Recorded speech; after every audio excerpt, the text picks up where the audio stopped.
How to help a child who is struggling to read. Hey there, I'm Charlotte Recalful teaching for you. Thank you so much for joining me. You know, reading is an essential part of our life. It is the very foundation of our being because no matter where you go, you really can't escape it. If you look at billboards or if you look at TV shows, anything, even notices, you'll see that there's writing that needs to be read.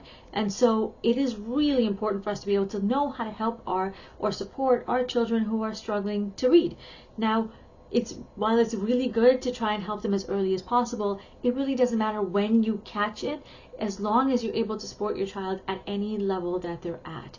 So you may notice that your child is struggling to read because it could be that for a variety of reasons, really. Maybe English is not their first language. They may have a learning a need like dyslexia. They might have ADHD. They might lack the foundational skills for reading, or there just might be other reasons. It doesn't matter what the reason is. You'll start to see the signs when you notice that perhaps they don't want to.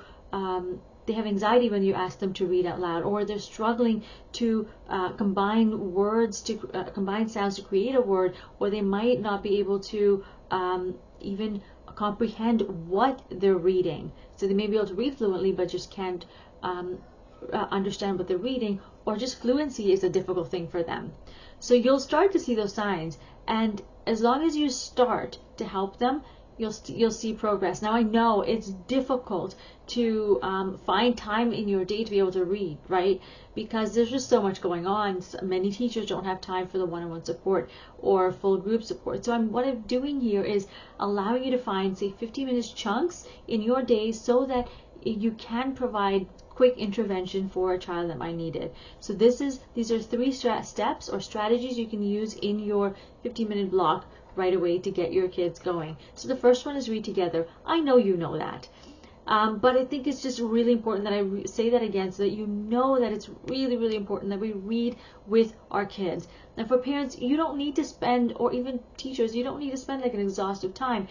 If your kids are really little, then go for just 1 or 2 storybooks, okay?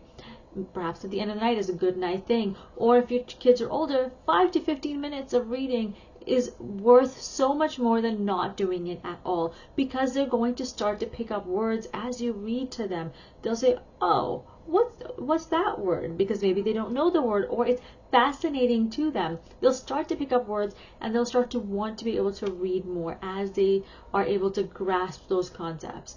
Okay? The second one is make connections. This is really, really important. Teaching them how to connect with the book. So getting them to connect with what they're reading to their life, or to something else that's happening that they've noticed outside beyond just their life.